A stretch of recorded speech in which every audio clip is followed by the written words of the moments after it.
Her husband asked for a divorce. He said, "I want the house, the cars, everything except the son." Her lawyer begged her to fight. She calmly said, "Give it all to him." Everyone thought she had lost her mind. At the final hearing, she signed everything over. He smiled. He didn't know she had already won. His lawyer turned pale when, "Hi, my beautiful family. Welcome back to Mr. Peter Stories, your own family story channel. Heavenly God, today I lift every woman in this family into your loving hands. Cover her with strength when she feels tired, with peace when her heart is heavy, and with honor that no one can ever take away. She is the silent backbone of families, the keeper of love, the giver who rarely asks but gives endlessly. Bless her health, calm her mind, protect her dignity, and reward her sacrifices with joy she never imagined. May her tears turn into comfort, her prayers turn into answers, and her patience turn into blessings. Let every woman here feel seen, respected, valued, and deeply loved, not just today, but always. My beautiful family, I write with my heart open to you.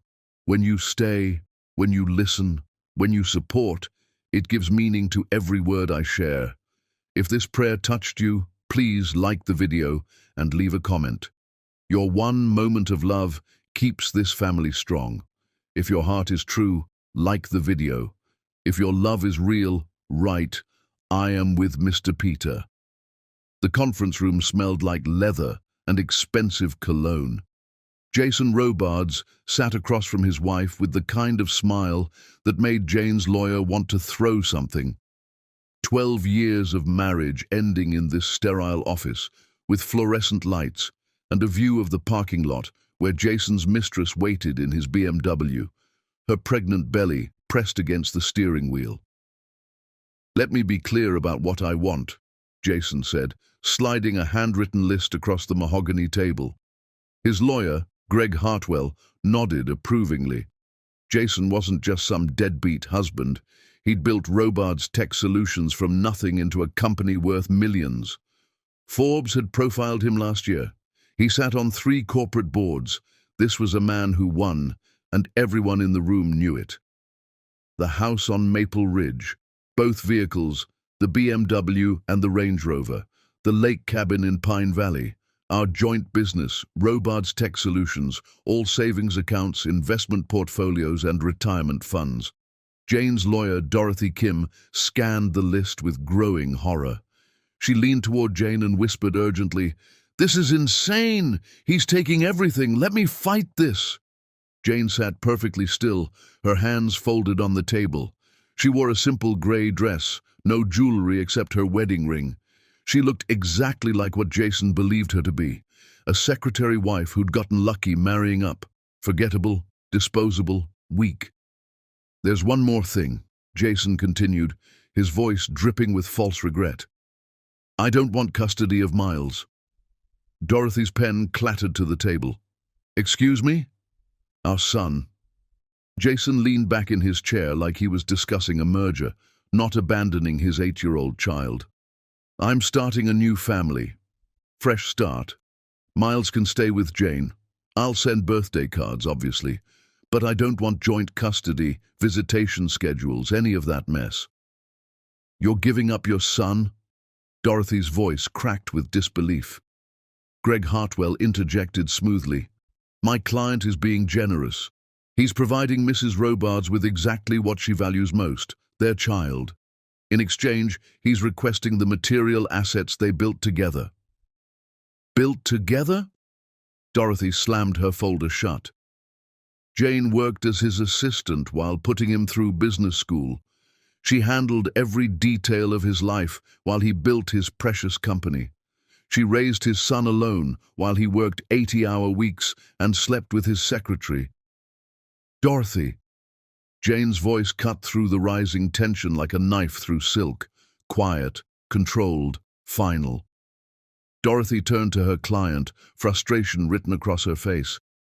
"Jane, please, let me negotiate. This is absurd. You deserve half of everything, full custody with child support, alimony." Give him what he wants." The room fell silent. Jason blinked, confused by how easy this was. He'd prepared for a fight, for tears, for Jane to beg him to reconsider. Instead, she was just giving up, exactly like he'd expected. She'd always been too soft for the real world.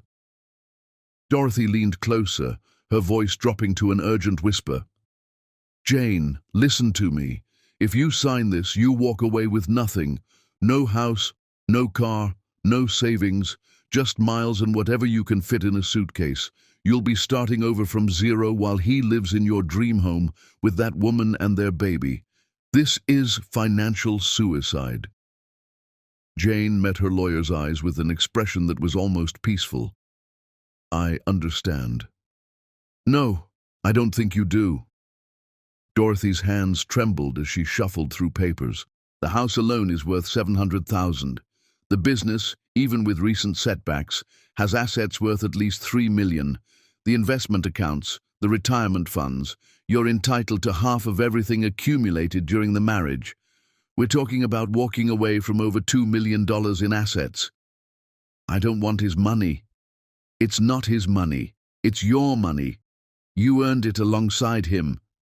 Jason's smirk widened. He was enjoying this, watching Jane crumble under the weight of his betrayal.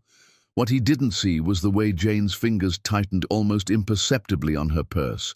What he didn't know was that inside that purse was a phone receiving real-time updates from 3 different corporate accounts she'd been managing for the past 7 years. Greg Hartwell pulled out the preliminary divorce agreement, already drafted, already favoring Jason completely. "Mrs. Robards," Greg said with practiced sympathy that fooled no one, "I admire your desire to move forward amicably. However, I do need to ensure you understand what you're agreeing to. You'll be responsible for Miles's care with no financial support from my client. You'll need to secure your own housing, transportation, and employment. Are you certain this is what you want?" "Absolutely certain." Dorothy threw her hands up. "This is malpractice. I'm advising you, as your attorney, to reject these terms completely. Let me file a counterpetition. We can drag this out, force discovery, expose his affairs, make him pay for every dime he's trying to steal." "No." Jane's voice remained calm, but something flickered in her eyes, something Dorothy couldn't quite read. "I want this over, today. I'll sign whatever needs to be signed." Jason leaned forward, unable to contain his satisfaction. "You always were too soft, Jane. That's why you'll never succeed in the real world. You don't have the spine for it. You're a good assistant, a decent mother, but you don't have what it takes to fight." For the first time, Jane looked directly at him. Really looked at him. Her expression was unreadable, and for just a second, Jason felt something cold touch his spine. Then it was gone, and she was just his mousy, soon-to-be ex-wife again. "You're right, Jason. I don't have your kind of spine." Greg cleared his throat. "If we're all in agreement, I'll have the final documents drawn up within the hour. We can proceed to—" "Actually," Jane interrupted softly, "I do have one small request." Dorothy's head snapped up, hope flickering across her face. Greg's eyes narrowed slightly. "What kind of request?" Jason asked, his confidence wavering for just a moment. Jane opened her purse and pulled out a single sheet of paper. She slid it across the table with the same careful precision someone might use to place a chess piece. "I'd like Jason to sign this acknowledgement that Miles is our only child together." Jason barely glanced at it. "Of course he is. What kind of question is that?" Greg picked up the document, scanning it quickly. Standard legal language. A simple statement acknowledging Miles Robards as the sole child born to Jason Robards and Jane Tyson during their marriage. Nothing unusual. Nothing suspicious. "This is acceptable," Greg said, passing it to Jason. "It's actually helpful for estate planning purposes. Clarifies lineage." Dorothy grabbed the paper, reading it line by line, searching for hidden clauses or trick language. She found nothing. It was straightforward, almost embarrassingly simple. "Why do you need this?" Dorothy asked Jane quietly. "Peace of mind," Jane replied. "I just want everything clear. No ambiguity about who Miles belongs to." Jason snatched a pen from the table. "Fine. Whatever. If it makes you feel better about losing everything, I'll sign your stupid paper." He scrawled his signature across the bottom with theatrical flourish, like he was signing an autograph for a fan. Greg witnessed it. Dorothy witnessed it, though her hand hesitated over her own signature. Jane took the document back, folded it carefully, and placed it in her purse. "Thank you, Jason." Something about the way she said it made Greg shift uncomfortably in his chair. The tone was too calm, too controlled, too final. "We'll prepare the final divorce decree," Greg said, standing. "Barring any complications, we should be able to file within the week. The judge will review, and assuming no objections, the divorce will be finalized within 30 days. Jason stood, stretching like he'd just finished a successful workout. "Great. The sooner this is over, the sooner I can move on with my actual life." He walked out without looking back. Through the window, they watched him climb into the BMW, where his pregnant mistress waited. She kissed him. He laughed. They drove away. Dorothy turned to Jane, who was still sitting at the table, hands folded, staring at the empty chair where her husband had been. "Jane," Dorothy said carefully, "what just happened here?" Jane stood, smoothing her dress. She picked up her purse, checking to make sure the signed acknowledgement was secure inside. "Phase 1 complete." "Phase 1? Phase 1 of what?" Jane walked toward the door, then paused, looking back at her bewildered lawyer. "Dorothy, do you know what I've been doing for the past 7 years while Jason thought I was just his secretary?" The question came out of nowhere. Dorothy blinked, confused. "What? Working at his company, I assumed. I was building an empire, 3 shell corporations, strategic investments in Jason's competitors, quietly recruiting his best employees with better offers they haven't accepted yet, documenting every affair, every shady business deal, every corner he's cut." Jane's voice was steady, almost conversational. "My grandmother left me a trust when I was 19, $50 million that matured when I turned 28. Jason never knew because it was set up offshore, completely separate from our marriage." Dorothy's eyes widened. "Wait, are you saying you've had $50 million for 7 years?" "Had. I've turned it into substantially more through careful investment. While Jason was building his company, I was building mine. While he was sleeping with his secretary, I was learning corporate law. While he thought I was filing his papers, I was positioning myself to destroy him." Jane's smile was sharp. "The recent setbacks his business has been experiencing, that was me, the clients pulling out, me, the investors getting nervous, also me. Jason thinks his company is worth $3 million. It's actually worth about 200,000, and that number is dropping every day." "Jesus Christ," Dorothy whispered. "Thank you for your representation. I'll need you for the final hearing in 30 days. After that, I'll be hiring different counsel, corporate attorneys, not family law. I have some acquisitions to make."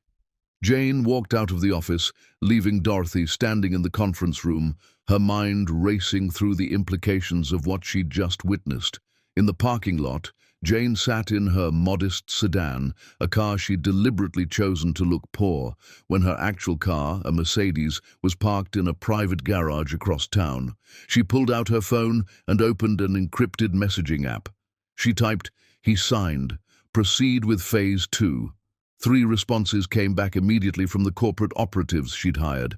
Initiating client withdrawal. Board member leverage activated. Patent challenge filed. Jane started her car. In the back seat, Miles's booster seat sat empty. She'd pick him up from school in an hour, take him for ice cream, tell him everything was going to be okay, and it would be, because Jason Robards had just signed away his entire future, and he was too arrogant to realize it. But as Jane drove out of the parking lot, her hands were shaking. Her chest felt tight. She pulled over 2 blocks away and gripped the steering wheel until her knuckles turned white. 7 years of planning. 7 years of playing weak while building an arsenal. 7 years of watching Jason with other women, listening to him diminish her, knowing that one day she'd make him pay. And now it was happening, really happening. She looked at herself in the rearview mirror and barely recognized the woman staring back. Hard eyes, sharp edges. When had she become this person? Her phone buzzed. A text from Miles's school. Early dismissal today. Pick up at 2 p.m. Jane checked the time. She had 40 minutes. 40 minutes to put the mask back on, to be mom again, instead of the woman who was systematically destroying her husband's life. She took 3 deep breaths, reapplied her lipstick, and drove toward the school. The game had only just begun, and unlike Jason, Jane knew exactly what she was playing for. Chapter 2. The Pale Face. The courtroom was smaller than Jane expected. Dark wood paneling, uncomfortable benches, fluorescent lights that hummed with electrical tension. Judge Raymond Castellano presided from his elevated bench, his reading glasses perched on the end of his nose as he reviewed the divorce petition. Jason sat at the plaintiff's table with Greg Hartwell, looking relaxed and confident. His mistress, now his fiancée, Bethany, sat in the gallery, her baby bump prominent under a designer maternity dress. She smiled at Jason. He winked back. Jane sat with Dorothy at the defendant's table, wearing the same grey dress from their first meeting. She'd pulled her hair back in a simple ponytail, worn no makeup, looked every bit the defeated housewife everyone expected to see. But in her briefcase was a flash drive containing 7 years of evidence. And in her bank account was enough money to bury Jason 3 times over. "This seems fairly straightforward," Judge Castellano said, flipping through the papers. Petitioner Jason Robards seeks dissolution of marriage. Division of assets has been agreed upon by both parties. Custody of the minor child, Miles Robards, age 8, awarded to respondent Jane Tyson. No child support requested, no alimony requested. He looked up, peering at Jane over his glasses. "Mrs. Robards, is this accurate?" Jane stood. "Yes, Your Honor." "You're aware you're entitled to request financial support for your child?" "I'm aware, Your Honor. I'm not requesting it." The judge frowned but nodded. "Very well, Mr. Hartwell. Does your client have any additional matters to address before I finalize this decree?" Greg stood smoothly. "No, Your Honor. My client simply wishes to move forward with his life. This has been an amicable separation, and we appreciate the court's time." "Mrs. Kim?" Dorothy stood, glancing at Jane, who gave her the slightest nod. "Your Honor, the respondent has several documents to submit for the record before finalization." Jane reached into her briefcase and pulled out 3 manila folders. Dorothy took them, approached the bench, and handed them to the bailiff, who passed them to Judge Castellano. "What is this?" the judge asked, opening the first folder. "Medical records, Your Honor, along with financial documents and evidence of fraud relevant to the case." Jason leaned toward Greg, whispering, "What's she doing?" Greg shook his head, looking equally confused. "I don't know. This wasn't disclosed in discovery." Judge Castellano began reading. His expression shifted from mild curiosity to sharp interest. He flipped to the second page, then the third. His eyebrows rose. Greg stood. "Your Honor, if the respondent is introducing new evidence at this stage, we'd like the opportunity to review." "Sit down, Mr. Hartwell." The judge's tone made Greg freeze mid-sentence. He sat. Jason's confidence flickered. "What's going on?" Judge Castellano removed his glasses, rubbed his eyes, then put them back on and read the documents again, more carefully this time. "Mr. Robards, could you approach the bench, please?" Jason stood, shooting Jane a confused look. She didn't meet his eyes. He walked to the bench, Greg following reluctantly. The judge handed Jason the first document. "Is this your signature?" Jason looked at the medical form. His face went white.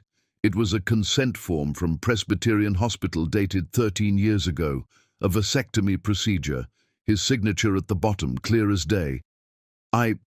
Yes, but what does this have to do with... Keep reading. Jason flipped to the next page. Post-operative follow-up. Successful procedure. Sperm count test, 0. The vasectomy had worked perfectly. The date on the test results was 9 months before Miles was born. Jason's hand started shaking. Your Honor, I don't understand what this... Greg began, but the judge held up a hand. Next page, Mr. Robards. Jason turned the page. DNA test results. Recent. Dated 2 weeks ago. Comparing Jason Robards and Miles Robards. Probability of paternity, 0%. The paper slipped from Jason's fingers. Greg caught it, read it, and his face drained of all color. There's more, the judge said quietly. The next document in the folder was the acknowledgement Jason had signed in Dorothy's office, the one he'd barely glanced at, the one he'd signed with theatrical flourish, so confident, so sure of himself. The statement acknowledging Miles Robards as the sole child born to Jason Robards and Jane Tyson during their marriage. A legally binding acknowledgement of paternity, witnessed and notarized. But Judge Castellano wasn't done. He opened the second folder. Inside were financial records, bank statements, wire transfers, corporate filings, evidence of systematic embezzlement from Robards Tech Solutions. Greg's face went from white to gray. Your Honor, I need to consult with my client. You need to keep reading, Mr. Hartwell. The documents showed that Jason had been funneling company money into personal accounts for years, hiding assets from investors, falsifying reports to the board. It was all there, meticulously documented. And at the bottom of the folder, a single page that made Greg actually grab the edge of the bench for support. Your largest client, Technova Industries, the judge read aloud, filed a lawsuit this morning against Robards Tech Solutions for breach of contract. They're claiming you failed to deliver on a $50 million project and are demanding full refunds plus damages. Your second largest client, DataStream Corp., terminated their contract an hour ago, citing similar failures. And your board of directors called an emergency meeting for tomorrow morning to discuss removing you as CEO. Jason's mouth opened and closed soundlessly. How is this possible? Greg whispered. Judge Castellano opened the third folder. Inside was a corporate charter, Tyson Capital Management, founded 7 years ago, CEO, Jane Tyson. Current valuation, $280 million. Client list, Technova Industries, DataStream Corp., 3 of Jason's other major clients, and 17 companies that competed directly with Robards Tech Solutions. Your wife, the judge said, his voice carrying across the courtroom, has been systematically dismantling your business for the past 6 months. Every client you've lost, every investor who pulled out, every board member who turned against you, she orchestrated all of it. Jason stared at Jane, who sat calmly at the defendant's table, her hands still folded, her expression serene. That's illegal, Jason stammered. She can't.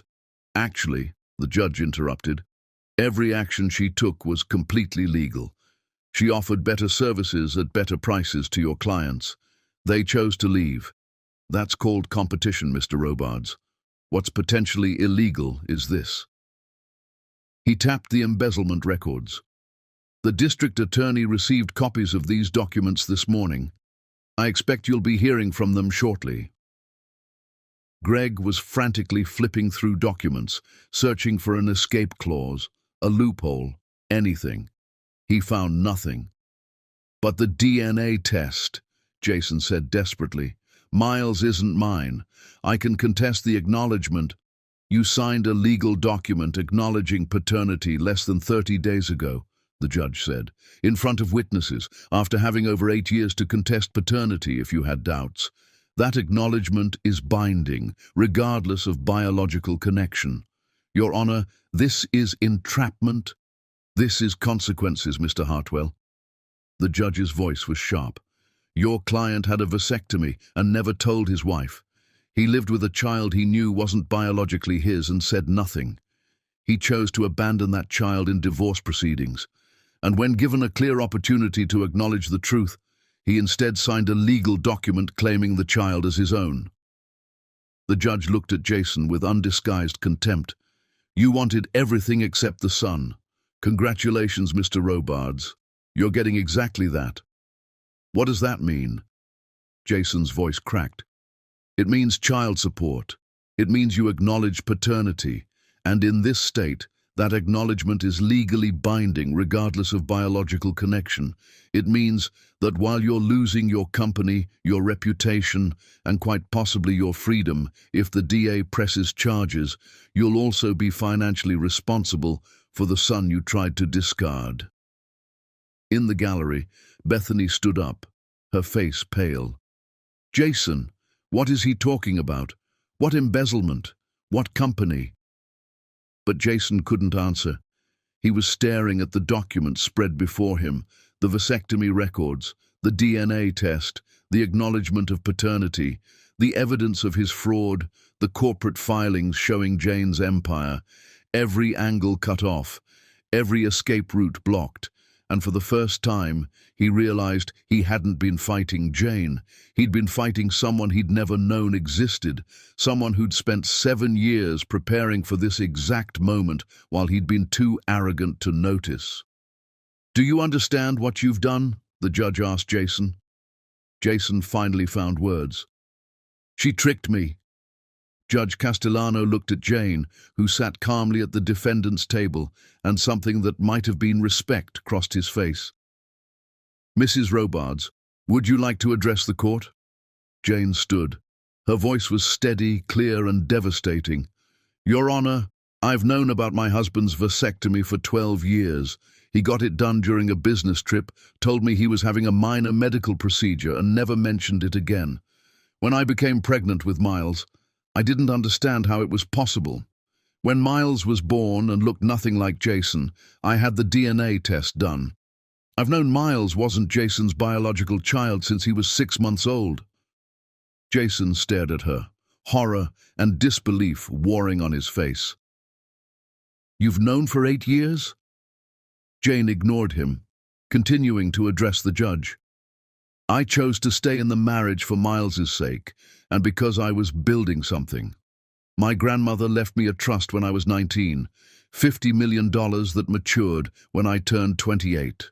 Jason never knew, because it was set up before our marriage, completely separate from our marital assets. I've spent the past 7 years turning that money into an empire. Then why reveal this now? The judge asked. Because Jason chose to destroy our family for a woman he barely knew and a life he thought would be easier. He looked at me, at our son, at 12 years of marriage, and decided we were disposable. So I wanted to make sure Jason understood exactly what he was throwing away and exactly what he'd be responsible for when he lost everything else. Judge Castellano closed the folders and looked at both parties. I'm going to ask one more time. Does either party wish to contest any aspect of this divorce decree before I finalize it? Dorothy stood. The respondent has no objections, Your Honor. Everyone looked at Greg. The lawyer opened his mouth, closed it, opened it again. He looked at the documents spread before him, at Jason's embezzlement records, at Jane's corporate empire, at the acknowledgement of paternity that trapped his client into supporting a child that wasn't his. Every angle cut off, every escape route blocked. His client had walked into a trap so perfect, so airtight, that there was literally nothing he could do. But then Greg's mind started working. He was one of the best divorce lawyers in the state for a reason. He saw something. Your Honor, Greg said slowly, I'd like to request a continuance. These revelations are significant, and we need time to review. Denied. You've had 30 days to investigate. If you missed this evidence, that's not the court's problem. Then I'd like to contest the paternity acknowledgement on grounds of fraud. The fraud was committed by your client, Mr. Hartwell, not by the respondent. I'd like to petition for a reduction in child support based on my client's current financial situation. File a separate motion. This court is here to finalize the divorce, not to litigate child support. Greg was running out of options, but he wasn't done. Your Honor, the respondent's actions in deliberately sabotaging my client's business while divorce proceedings were active could be construed as smart business, Mr. Hartwell. Mrs. Robards operated completely within the law. She competed fairly in the marketplace and won. That's not sabotage. That's capitalism. Greg tried one last angle. The deliberate concealment of the trust fund and the DNA results could be what? She had no legal obligation to disclose a trust that matured before the marriage or DNA results for a child your client was raising as his own. In fact, given your client's own concealment of his vasectomy and his years of infidelity, I'd say Mrs. Robards showed remarkable restraint. Jason grabbed Greg's arm. Do something. There has to be something. But Greg just shook his head slowly. There was nothing.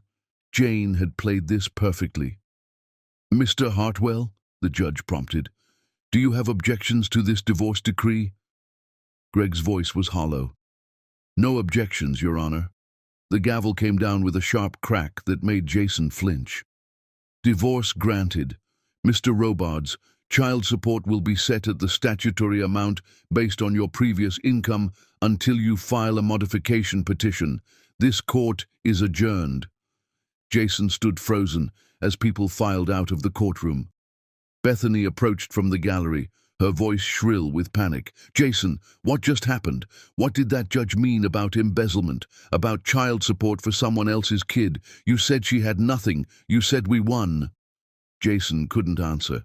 He was staring at Jane, who was gathering her things with the same calm efficiency she'd shown throughout the entire proceeding. Dorothy touched Jane's arm. You planned this for 7 years? Longer. I started planning the day I found out about his first affair. The trust just gave me the capital to do it properly. Jane walked past Jason toward the exit. As she reached him, she paused. You wanted everything except Miles. Congratulations, Jason. You got exactly what you asked for. Nothing that matters, and the one responsibility you tried to escape. She walked out, leaving Jason standing in the empty courtroom with his lawyer, his pregnant fiancée, and the crushing realization that he'd just been destroyed by a woman he'd thought was too weak to fight. Greg sat heavily on the bench, the document still clutched in his hands. His face was pale, and Jason realized his lawyer was genuinely shaken. What just happened? Jason whispered. You got played, Greg said flatly. Completely thoroughly played by someone who spent 7 years setting you up. Every business failure you've had in the past 6 months, that was her. Every client who left, her. Every investor who pulled out, her. She's been systematically destroying you while you thought she was at home taking care of your kid. Bethany grabbed Jason's arm. Is this true? Are you bankrupt? Are we bankrupt? Jason finally looked at his fiancée, this woman he'd destroyed his marriage for, this woman carrying his child. I don't know. I need to talk to my accountant, my board. I need to... His phone buzzed, then buzzed again, and again, messages flooding in. From his CFO. Board meeting moved to today. They're voting on your removal. You need to get here now. From his accountant. Why is the DA's office calling me about financial records? From his personal banker. Your accounts have been frozen pending investigation. Jason's legs gave out. He sat down hard on the courtroom bench, his phone still buzzing with increasingly desperate messages. I'm ruined, he whispered. She ruined me. Greg collected his files with the mechanical movements of someone in shock. I'll refer you to a criminal defense attorney for the embezzlement charges. For the child support, you can file for modification. But given that you signed the acknowledgement, He trailed off. Jason, you need to understand something. She didn't just beat you. She annihilated you. And she did it completely legally. Bethany was backing away, her hands on her pregnant belly, her face twisted with disgust and fear. I can't be part of this. My parents told me not to marry you. They said you were having a midlife crisis. I should have listened. Bethany, wait. No, I'm done. I'm done with this mess. Find yourself another idiot to clean up after you. She walked out. Greg walked out. And Jason sat alone in the empty courtroom, surrounded by the wreckage of a life he'd built and a woman he'd underestimated had torn down with surgical precision. His phone buzzed one more time, a text from an unknown number. You wanted a fresh start, Jason. Now you have one. Enjoy starting from zero. Jay. Jason looked at the message and finally understood. Jane hadn't just divorced him, she'd erased him, and she'd done it so completely, so perfectly, that he had no one to blame but himself. Chapter 3. The War. 2 weeks after the divorce was finalized, Jason sat in his lawyer's office. Not Greg Hartwell, who'd dropped him as a client, but a new lawyer, Kent Morrison, who specialized in salvaging disasters. Walk me through this again, Kent said, reviewing the documents Jason had brought. Because what you're describing sounds impossible. That's what I thought too. Jason's voice was hoarse from lack of sleep. He'd been living in a hotel since Bethany had left, using a credit card he hoped wouldn't get declined. But it's real. Every client I've lost in the past 6 months, every investor who pulled out, every deal that fell through, it all traces back to her. Kent pulled up a spreadsheet on his laptop. Tyson Capital Management, founded 7 years ago, current holdings. He whistled low. 280 million, and you're telling me this is your ex-wife? My ex-wife, who I thought was a secretary, who I thought had nothing. Well, she has something now. Kent scrolled through pages of corporate filings. She owns pieces of 17 companies that compete with yours. She's on the board of 3 major venture capital firms. She has relationships with every major player in your industry. He looked up. How did you not know about this? I didn't pay attention. The admission burned. She worked part-time as my assistant. I thought that was her whole life. I didn't know she was building an empire in her spare time. Kent leaned back in his chair, studying Jason with the calculating gaze of someone trying to decide if his client was worth saving. The good news is, what she did was technically legal. She competed with you in the marketplace and won. The bad news is, she's still doing it. Your remaining clients are receiving offers from Tyson Capital right now. Can't we stop her?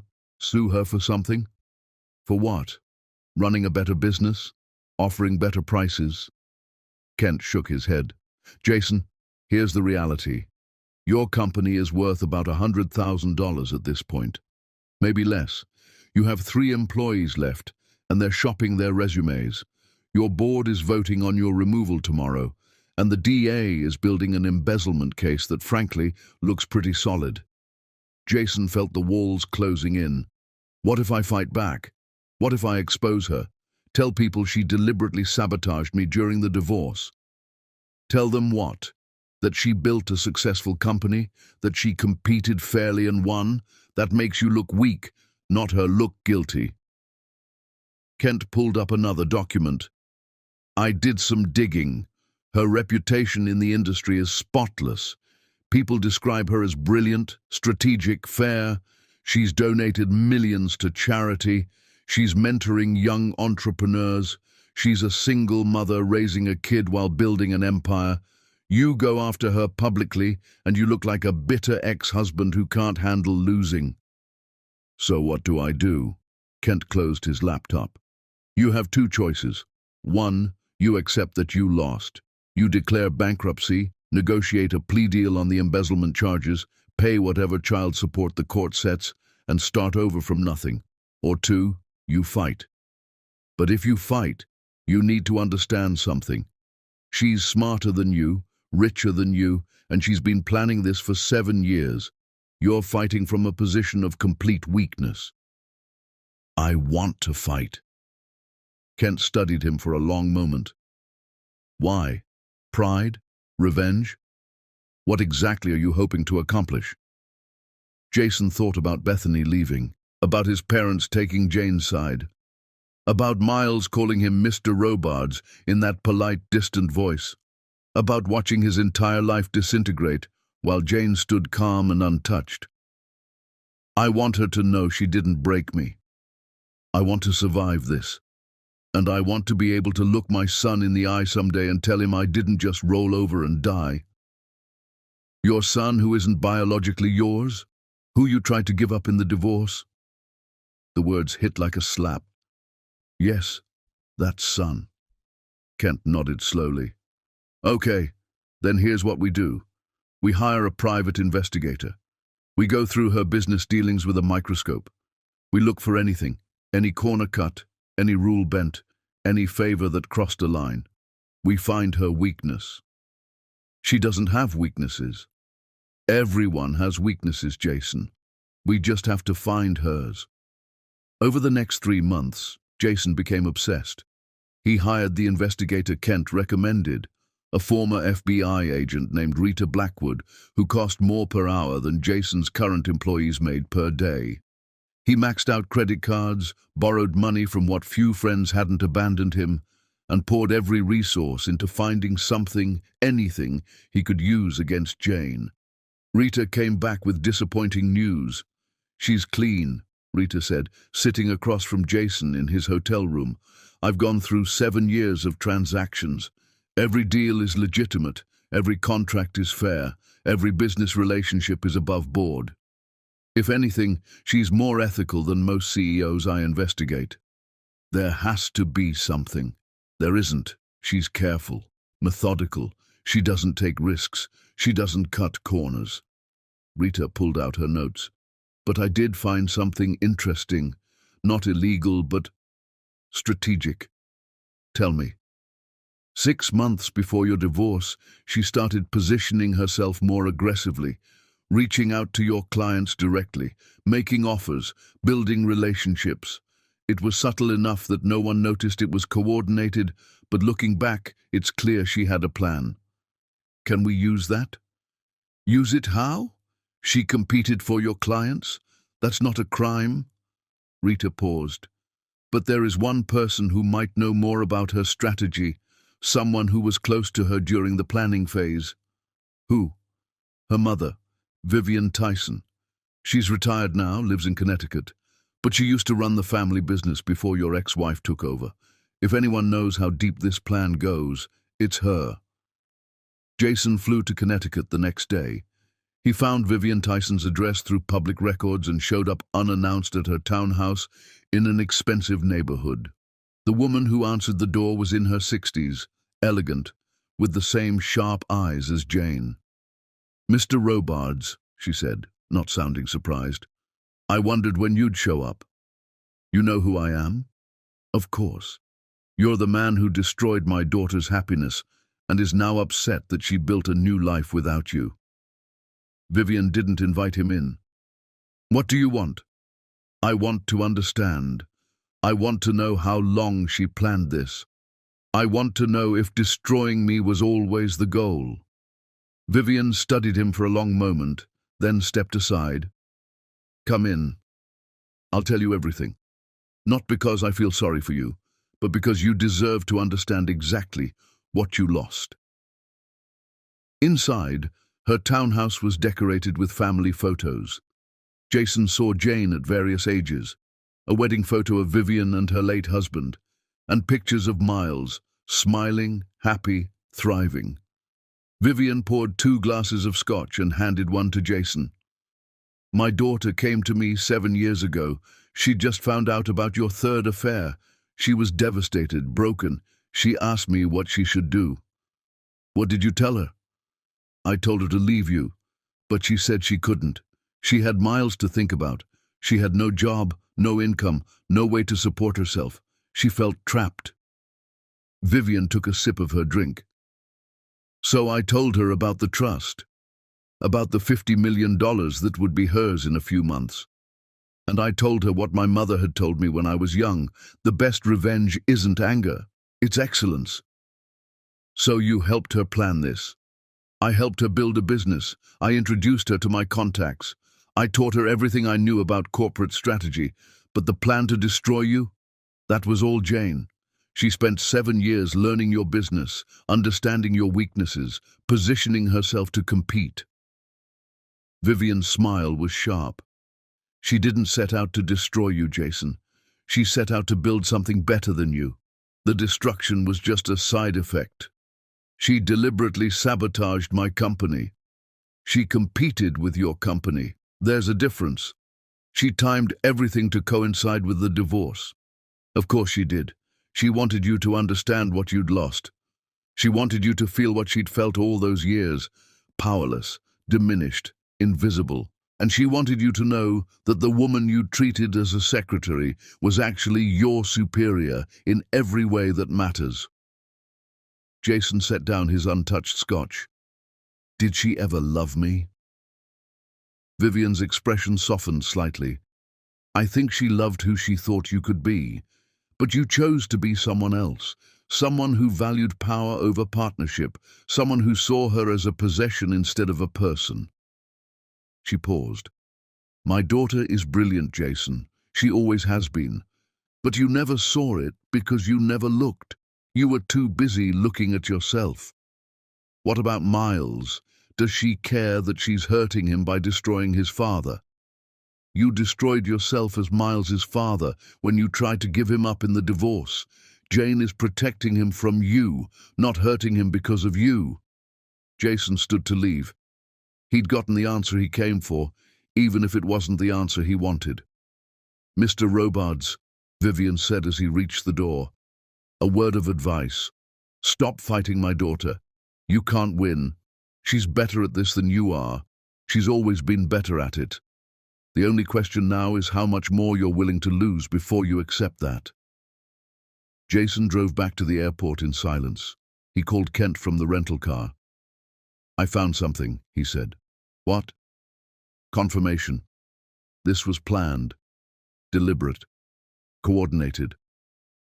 Can we prove it was illegal? No. Can we prove she's brilliant and I'm an idiot? Absolutely. Kent sighed. Jason, I'm going to be honest with you.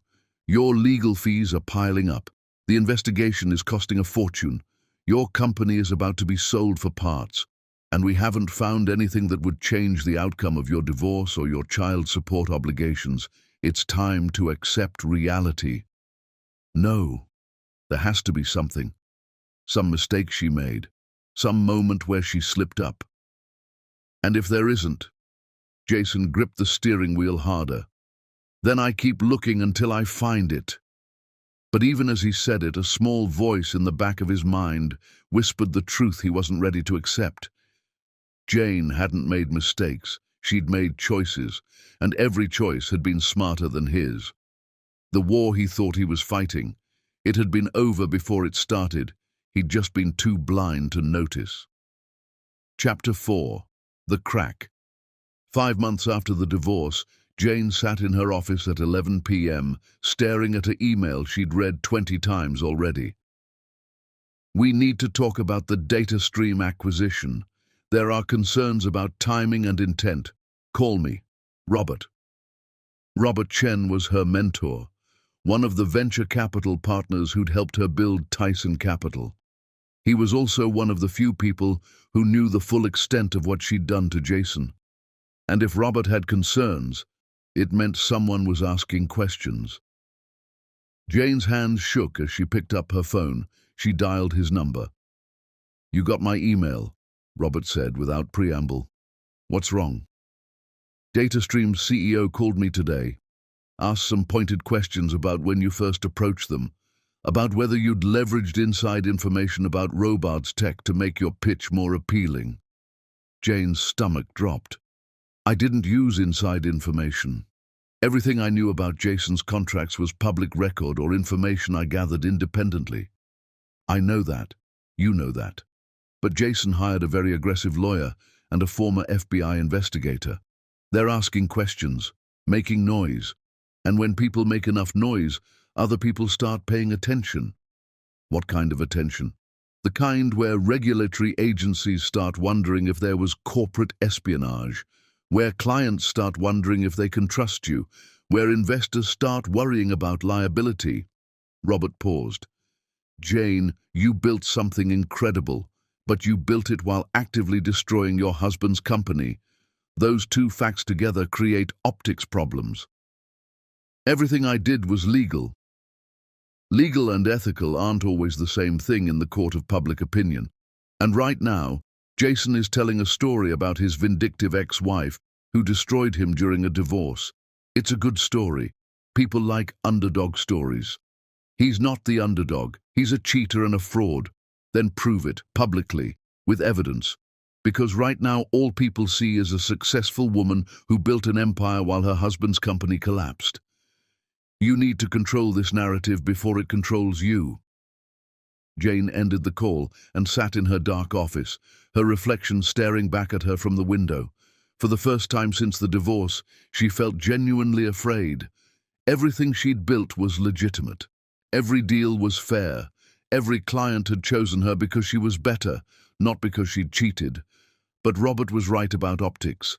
And if Jason managed to paint her as the villain, all her careful planning could unravel. Her phone buzzed. A text from Miles's school. Miles had an incident today. Please call to schedule a meeting. Principal Walsh. Jane's heart rate spiked. Miles had been struggling since the divorce, but this was the first time the school had reached out. She called the principal immediately. Mrs. Tyson, thank you for calling back. Principal Walsh's voice was gentle but firm. We had a situation today where Miles got into a physical altercation with another student. Miles hit someone. Jane couldn't picture it. Miles was quiet, gentle, nothing like this. Another student made a comment about his father, called him a deadbeat. Miles punched him in the face. Jane closed her eyes. Is the other child okay? Bloody nose, nothing serious. But Jane, this isn't like Miles. He's been withdrawn lately. His teachers say he's not participating in class. He sits alone at lunch. We're concerned. I'll talk to him. I think he needs more than talking. I think he needs professional help processing this divorce. Have you considered counseling? Of course. I'll set something up immediately. Jane drove home to her penthouse, feeling like the world was closing in. Her business was under scrutiny. Her son was acting out. And somewhere out there, Jason was telling his story to anyone who would listen. When she walked into the penthouse, Miles was sitting on the couch with the nanny doing homework. He looked up when she entered, and Jane's heart broke. He looked so small, so sad. Nothing like the confident boy she'd been telling herself he was becoming. Can we talk? Jane said gently. The nanny left. Miles stared at his math worksheet, not looking up. Your principal called. She said you hit another boy. Silence. Miles, sweetheart, I need you to talk to me. He said Dad is a loser. Miles's voice was quiet, tight with anger. He said Dad is broke and stupid, and that's why you left him. Jane sat down beside him. What did you say back? Nothing. I just hit him. That's not okay, Miles. We don't hit people. Why not? Miles looked up, and his face was twisted with an anger Jane had never seen before. Everyone says terrible things about Dad, about us, about our family. And I'm just supposed to sit there and take it? What kind of things are people saying? That you destroyed him. That you took everything. That you're mean, and he's the victim. Miles's eyes filled with tears. Is that true? Did you destroy Dad? Jane felt like she'd been punched. It's complicated, sweetheart. That's what you always say. Everything is complicated. But I just want to know if my dad is a bad person, or if you're a bad person, or if everyone is bad, and I'm stuck in the middle. Miles threw his math worksheet across the room and ran to his bedroom, slamming the door. Jane sat alone on the couch, her hands shaking. She'd been so focused on destroying Jason, on building her empire, on winning, that she hadn't fully considered what it was doing to Miles. She thought about calling her mother, about calling Robert, about calling anyone who could tell her she'd done the right thing. But she knew the truth. She'd won the war against Jason, but in winning she might have lost something more important. Her phone buzzed. Another email from Robert. Forbes is running a profile on you next month. They're asking about the divorce, about Jason, about timing. You need a PR strategy ASAP. Jane opened her laptop and started drafting responses, professional, measured, explaining that she'd simply been better at business than her ex-husband. But the words felt hollow, because somewhere in this penthouse, her 8-year-old son was crying, convinced that everyone in his life was a villain. And Jane didn't have an answer to give him that didn't sound like an excuse. She worked until 2 a.m., crafting statements and preparing for battles on multiple fronts. When she finally went to check on Miles, he was asleep, his face still tear-stained. Jane sat on the edge of his bed and stroked his hair gently. "I'm sorry," she whispered. "I'm so sorry for all of this."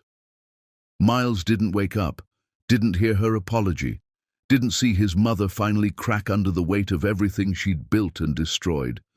Jane went to her own bedroom and cried for the first time since the divorce. Not tears of triumph, tears of regret, of exhaustion, of the crushing realization that winning sometimes costs more than losing ever could. Chapter 5. The Price. 3 weeks later, the Forbes article hit. The divorce that built an empire, how Jane Tyson turned heartbreak into a $300 million company. The article was mostly positive, praising her business acumen, her strategic thinking, her rise from secretary to CEO. But buried in the middle was a section that made Jane's blood run cold. Critics wonder whether Tyson's meteoric rise came at the expense of her ex-husband, whose company collapsed during the same period her empire grew. Jason Robards reached for comment, claims his ex-wife deliberately sabotaged his business during divorce proceedings. "She wasn't just competing," Robards said. "She was destroying, and she used information she had access to as my wife and assistant to do it." Tyson denies these allegations, stating all her business dealings were completely legal and ethical. But the timing raises questions about where legitimate competition ends and personal vendetta begins. The article had been online for less than an hour when Jane's phone started ringing. First call, DataStream CEO, wanting assurances that their relationship with Tyson Capital wasn't built on corporate espionage. Second call, her board chair, concerned about potential liability. Third call, a reporter from the Wall Street Journal, asking for a statement about Jason's allegations. By noon, Jane had done 6 damage control calls and scheduled an emergency board meeting. By evening, she was sitting across from Robert and 2 crisis PR consultants in her conference room. "This is manageable," the lead consultant, a sharp woman named Diana Pierce, said. "But you need to get ahead of it. We need to tell your story before Jason tells his." "What story?" Jane asked tiredly. "The truth.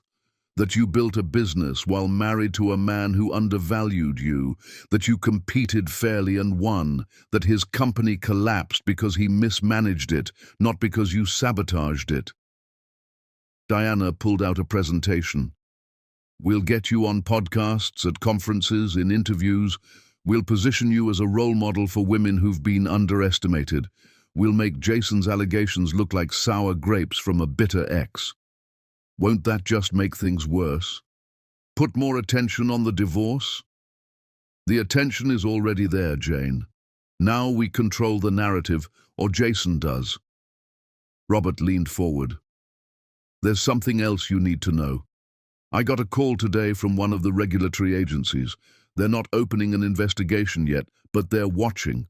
If Jason provides any evidence, even circumstantial evidence, of insider trading or corporate espionage, they'll have to look into it.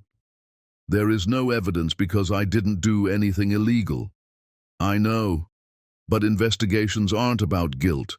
They're about perception. And an investigation into Tyson Capital would scare away clients, investors, everyone. Jane felt the walls closing in. She'd been so careful, every move legal, every tactic ethical. But Jason was making noise, and noise attracted attention, and attention could destroy everything she'd built. "What do I need to do?" she asked. Diana pulled out a calendar. 3 podcast interviews this week, a conference keynote next week, an op-ed in Harvard Business Review about women in tech. We flood the zone with your story until Jason's allegations are buried under evidence of your competence. Jane nodded, but inside she felt hollow. She was about to spend weeks talking about her divorce, about Jason, about the empire she'd built from the ashes of her marriage. It would be exhausting, invasive. And Miles would hear all of it. Miles, who was already struggling, who already thought everyone in his life was a villain. "I need to talk to my son first," Jane said. "Before we do any of this, I need to explain it to him." Diana nodded. "That's smart. Kids hear things.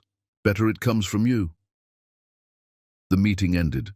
Jane drove home, practiced her speech in the car, and found Miles doing homework at the kitchen table. "Hey, sweetheart, can we talk?" Miles looked up warily. They'd been walking on eggshells around each other since his fight at school. "About what?" "About the article in Forbes. About things people are going to say. I want you to hear it from me first." Miles put down his pencil. "Is it bad?" "It's complicated." Jane sat down across from him. "When your dad and I got divorced, I was building my company at the same time his company was failing. Now some people think I made his company fail on purpose." "Did you?" The direct question froze Jane. She could lie. Make it simple. Tell Miles she had nothing to do with it. But Miles was too smart for lies. "I competed with him," Jane said carefully. "I built a better company, and his clients chose me instead of him. That's not making him fail. That's just being better at business." "But you wanted him to fail, didn't you?" Jane's chest tightened. "Yes. I wanted him to understand what he'd lost. I wanted him to feel what I felt, all those years when he made me feel small." "So you were mean to him." "I was strategic. There's a difference." "Not to me." Miles's voice was small. "Not when everyone at school says my mom destroyed my dad." Jane reached across the table to touch his hand, but Miles pulled away. "I don't want to talk about this anymore," he said quietly. "Can I go to my room?" "Miles, please." Jane let him go. She sat alone at the kitchen table, surrounded by the trappings of her success, the penthouse, the view, the life she'd built, and felt completely empty. Her phone buzzed. A text from an unknown number. "You wanted me to understand what I lost. Message received. But while you were destroying me, did you stop to think about what Miles was losing?" "Jason." Jane stared at the message, her hand shaking. She wanted to throw the phone, to scream, to tell Jason he had no right to lecture her about Miles when he'd tried to give the boy up. But she couldn't, because he was right. She'd been so focused on winning that she'd forgotten to protect the person who mattered most. Jane opened her laptop and pulled up Diana's contact information. She typed out an email. "Cancel the interviews, all of them. I'm not doing this." Diana called within minutes. "Jane, we talked about this. You need to control the narrative." "No, what I need to do is protect my son. The narrative can go to hell. If you don't respond to these allegations, people will assume they're true. Then let them assume. I'd rather have people think I'm guilty than have Miles grow up hearing his mother talk about destroying his father on every podcast in America. Jane, this could cost you clients, investors, your reputation. I don't care." And as she said it, Jane realized it was true. She didn't care about the empire, the money, the success, not if it meant losing Miles. I built all of this to prove something to Jason, to prove I was strong. But what's the point of being strong if I break my son in the process? Diana was quiet for a moment. You're sure about this? Completely. Then we'll draft a simple statement. No interviews, no commentary, just facts. You built a business, it succeeded. That's the end of the story. Thank you. Jane ended the call and walked to Miles's room. She knocked gently. Come in. Miles was lying on his bed, staring at the ceiling. Jane sat on the edge of the mattress. I cancelled the interviews, she said. All of them. I'm not going to talk about your dad anymore, not publicly. Miles looked at her, surprised. Really? Really? Because you're right. What happened between your dad and me is complicated, but it's not your burden to carry. And I should never have put you in a position where you had to defend either of us. Miles sat up. Are you still mad at Dad? Jane thought about it honestly. I'm still hurt by what he did, but I'm not mad anymore. I'm tired, and I'm sorry that my hurt you. Do you think we'll ever be a normal family again? The question broke Jane's heart. Sweetheart, we're never going to be the same family we were before, but maybe we can be a different kind of family, one where everyone is honest, where no one has to be perfect, where we figure things out together. Miles was quiet for a long moment. Then he said something that stopped Jane's breath.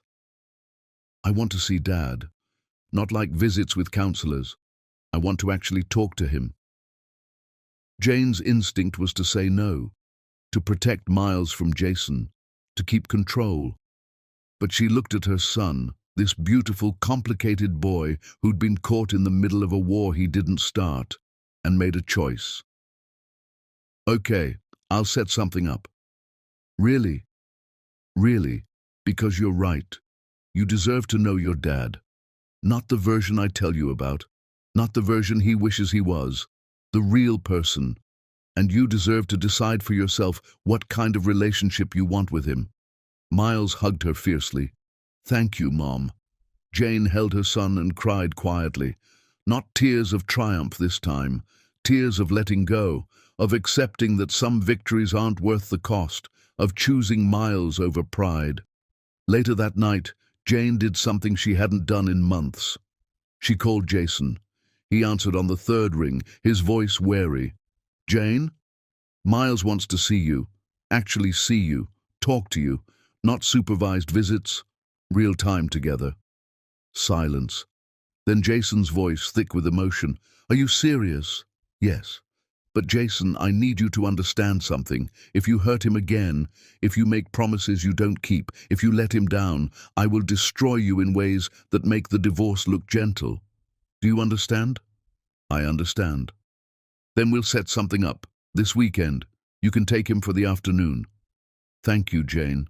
I know I don't deserve. You don't. But this isn't about what you deserve. It's about what Miles needs. Don't make me regret this. Jane ended the call before Jason could respond. She looked around her penthouse, this monument to her victory, and wondered if winning had been worth it. The empire was intact, the money was secure, the revenge was complete. But Miles was hurting, Jason was destroyed, and Jane was alone at the top of a mountain she'd built from spite and strategy. Tomorrow, she'd let her son see his father. She'd start the process of healing instead of winning. Because she'd finally learned what her grandmother had never taught her. The best revenge isn't excellence. It's knowing when to stop fighting and start rebuilding. Chapter 6. The sun. Saturday afternoon, Jason pulled up to Jane's building in a rental car he could barely afford. His hands shook as he parked. This was his chance, maybe his only chance, to see Miles, really see him, not through lawyers and counselors and supervised visits, just father and son, if he could still call himself that. The doorman called up, and a few minutes later, Miles came down alone. No Jane, no nanny, Just an 8-year-old boy carrying a backpack and looking nervous. Jason got out of the car.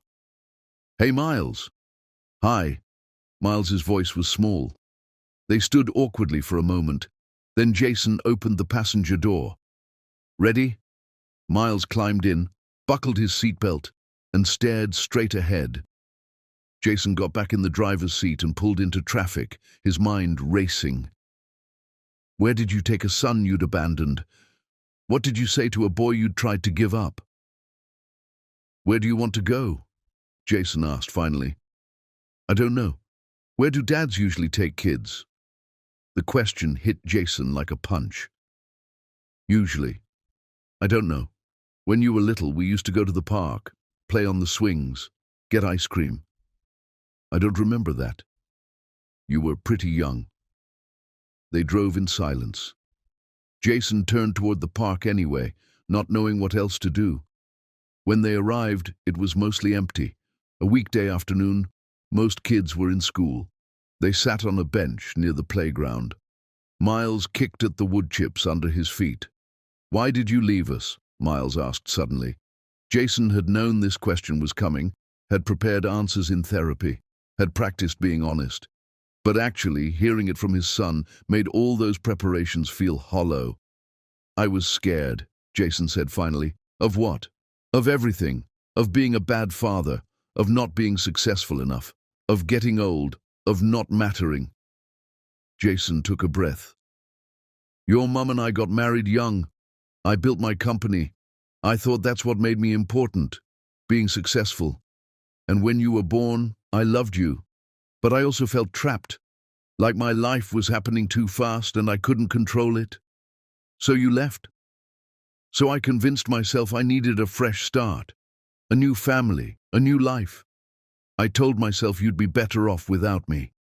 That was stupid." Jason couldn't help a small, sad laugh. Yes, it was incredibly stupid. Miles was quiet for a moment, still kicking wood chips. "Mom says you got a surgery so you couldn't have kids, before I was born." Jason's chest tightened. "Yes, I did." "Why?" "Because I was selfish and stupid and scared of responsibility. So I'm not really yours, like, biologically." "No, you're not." Jason turned to look at Miles. "But Miles, I need you to understand something. I raised you for 8 years. I was there when you were born. I changed your diapers. I taught you to walk, to talk, to ride a bike. Biology doesn't erase that. But you still left." "Yes, and that's the worst thing I've ever done." Miles finally looked at Jason, his eyes filled with something too complicated for an 8-year-old to carry. "Everyone at school says you're a loser. They say Mom destroyed you. They say I should be embarrassed of you. What do you say?" "I don't know. I don't remember you being a loser. I remember you being my dad. But then you left and now you're this." Miles gestured vaguely at Jason, his cheap rental car, his worn clothes, the exhaustion evident on his face. "And I don't know if I'm supposed to feel sorry for you or mad at you or what." Jason wanted to have an answer, a clear, simple explanation that would make Miles understand, but he didn't have one. "You're allowed to feel however you feel," Jason said instead. "Mad, sad, confused, sorry, all of it, none of it. Your feelings are your feelings, and they're all okay." That's what the counselor says. Smart counselor. They sat in silence again. A mother and daughter arrived at the playground.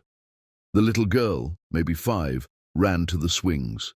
The mother pushed her, and the girl's laughter filled the air. "Did you push me on the swings?" Miles asked. "All the time. You used to scream, 'Higher, higher,' and your mom would yell at me for pushing you too hard." "I wish I remembered that." "Me too." Miles kicked more wood chips. "Are you going to leave again?" The question was so direct, so vulnerable, that Jason had to take a moment before answering. "I can't promise I'll never make mistakes. I can't promise I'll always do the right thing, but I can promise I won't leave you again. Not like before. Not abandoning you." Even if things are hard, even if I'm struggling, I'll show up. How do I know you mean it? Because I'm here now, aren't I? Even though I'm broke and embarrassed and your mom could destroy me with a phone call, I'm still here because you matter more than my pride. Miles processed this. Mom says you tried to take everything in the divorce, the house and cars and stuff. I did. Why? Because I thought having things made me important. I thought if I had the big house and the nice cars, I'd be happy. I was wrong. Are you happy now? Jason looked at this boy, his son in every way that mattered, even without biology, and answered honestly, No, I'm not happy.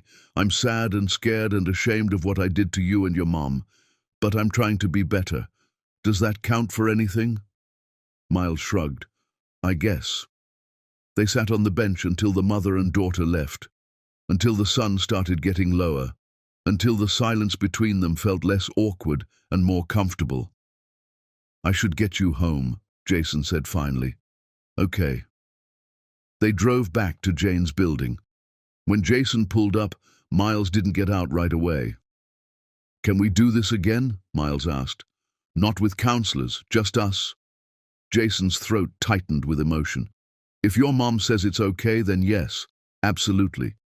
Okay. Miles opened the door, then paused. Hey, Dad. The word hit Jason like electricity. Miles hadn't called him Dad since before the divorce. Yeah? I'm still mad at you for leaving, but I'm glad you came back, even if you're kind of a mess now. Jason laughed through tears. I'm very much a mess. But I'm your mess, if you'll have me. Miles almost smiled. We'll see. He got out of the car and went inside.